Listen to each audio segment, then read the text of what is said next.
there folks, thanks for stopping by another ADHD video. So we're going to continue on with the neurotransmitter series on ADHD and neurotransmitters that give us difficulty.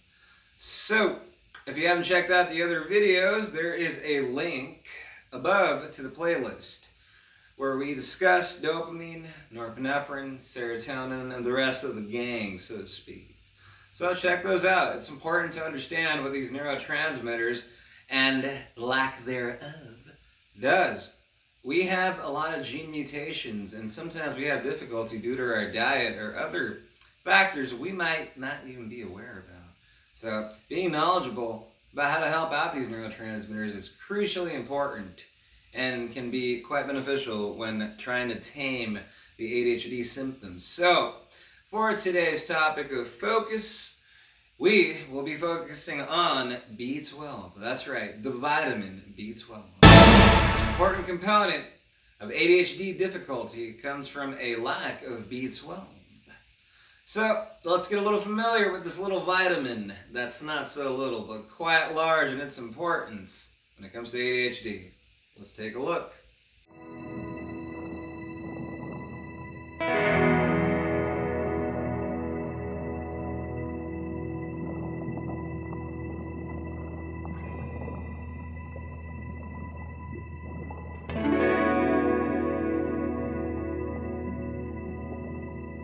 B12 is a vitamin, and one of the 8 B vitamins. It is also a cofactor, helper molecule, in DNA synthesis and myelin synthesis. Myelin sheath is a substance that covers neurons, similar to a cable. B12 is also a helper molecule for the synthesis of neurotransmitters dopamine, norepinephrine, serotonin, and GABA. All these neurotransmitters are usually low in people with ADHD.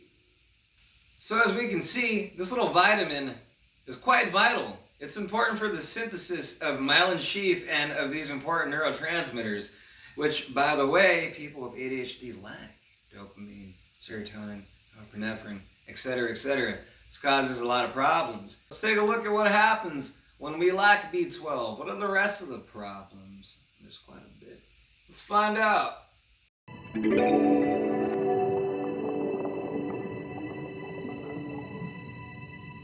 Low levels of B12, low energy levels of fatigue, feeling physically weak, low sex drive, difficulty with balancing and walking, cognitive difficulties, difficulty with sleep. Since B12 assists with dopamine and serotonin, the brain's reward system, lower levels of B12 increase the likelihood of experiencing depression, anxiety, pain, and lethargy. So a lot of these symptoms or conditions, whether it be depression, anxiety, lethargy, just feeling apathetic and flat, so to speak, are sometimes a consequence of having ADHD and not being aware of it. We might go for an evaluation, those of us that go and seek a helping aid of some sort, whether that be a therapist or counselor. Some people might go and see one and then might get the result that, hey, I'm just depressed, or I just have a lot of anxiety. But where does the source come from? A lot of the time, it could come from ADHD. Due to the imbalance of these neurotransmitters, we can suffer ailments of these other conditions as well, unfortunately. Because these neurotransmitters that we got lower levels of for whatever reason, whether that's reuptake or a diet or a physiological one. So it has some strong implications. But guess what? We got good news. There's help. There's ways that we can assist B12.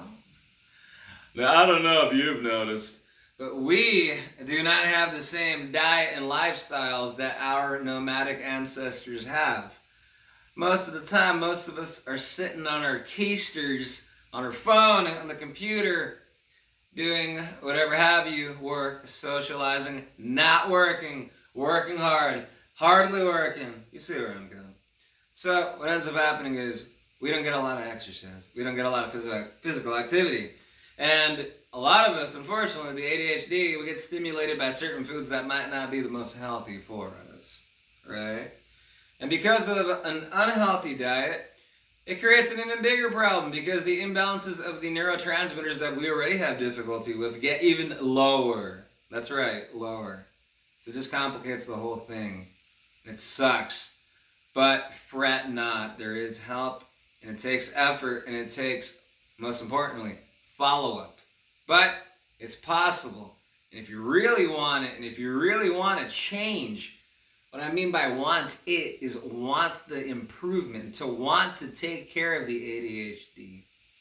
It takes a lot of work. It's not simply just taking a supplement or taking treatment. It's a big step. Seeing this video for some people might even be a big step.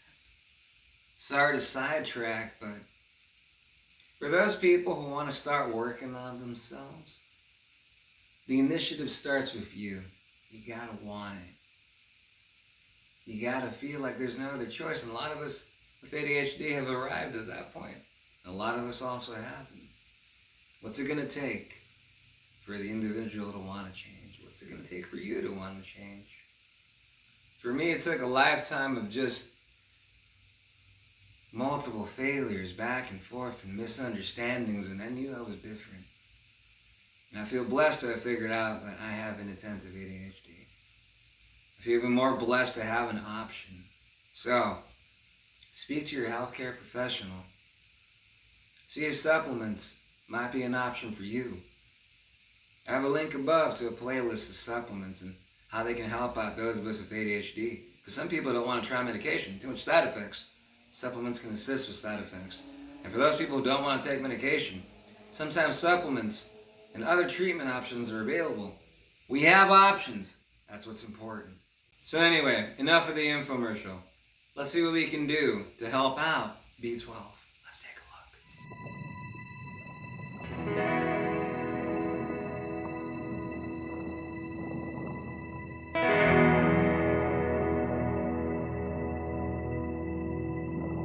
Before we jump into the food, I also wanted to mention that research has shown that many with ADHD lack B12, and this is due to a gene mutation. Fun fact for today. Now, foods that assist with B12. What do we got here? We got number 1, beef, liver, and chicken. Number 2, fish and shellfish, such as trout, salmon, tuna, fish, and clams. Number 3, fortified breakfast cereal. Wilhelm, what the crap is fortified breakfast cereal? It's cereal that is higher in certain vitamins. So, just do a quick Google search and find something. Preferably something healthy too, folks. You don't want to get some unhealthy schnaz. Anyway, number 4, low-fat milk, yogurt, and cheese. Number 5, eggs. So, these are some of the foods that assist with B12. Now, I understand and know that this diet or these foods might not work for everybody. So accommodate, if you will, and hopefully you can make a diet or a diet plan for yourself that includes some of these if you want to assist in the production of B12 through food. Mind you, it's still going to be very difficult because we have a gene mutation. So we could be consuming a bunch of this stuff and we're still not going to be getting a lot. It's going to make a difference, but perhaps not as a gigantic difference as it would make as if pairing it with the B12 vitamin itself. So, now let's jump on to supplements. What are some helpful supplements for B12? Well, what do you know? B12 itself would be helpful for B12. So, a B12 vitamin. Now, here comes the detailed part of it. So, you look at most B12, whether it's in a multivitamin or whether it's in food or whatever have you. There's some drinks even have B12. If you look at the type of B12 that is in those products, most of the time it's going to be B12, the Cobalamin form. Now the Cobalamin form of B12 is the much more synthetic version, meaning much more artificial version of B12. But thankfully we got options because there is a more bioactive, perhaps the most bioactive version of B12. We have the methylcobalamin form. So I myself supplement with B12 methylcobalamin form, and it makes quite the difference. I love the vitamin. It's an essential part of my nootropic stack and the supplements yonder and all that jazz. So, I really recommend it after you talk to your healthcare professional. I take, as the picture shows, 1,000 micrograms of B12, and it makes quite a difference. It helps out with a lot of the ailments that you see when you see what lacking B12 does. I had difficulty as a kid with many different things due to a lack of B12. I wish I would have known. I wish my parents would have known. It would have made a big difference. But now I know. That's what's important. We're doing something about it now. We can't always fret in the past, folks. So, another option we got is a multivitamin with B12. Now, again, I urge you, look at multivitamins, majority of them. You're going to see the type of B12 in there is Cobalamin form. Now, I recommend methylcobalamin form.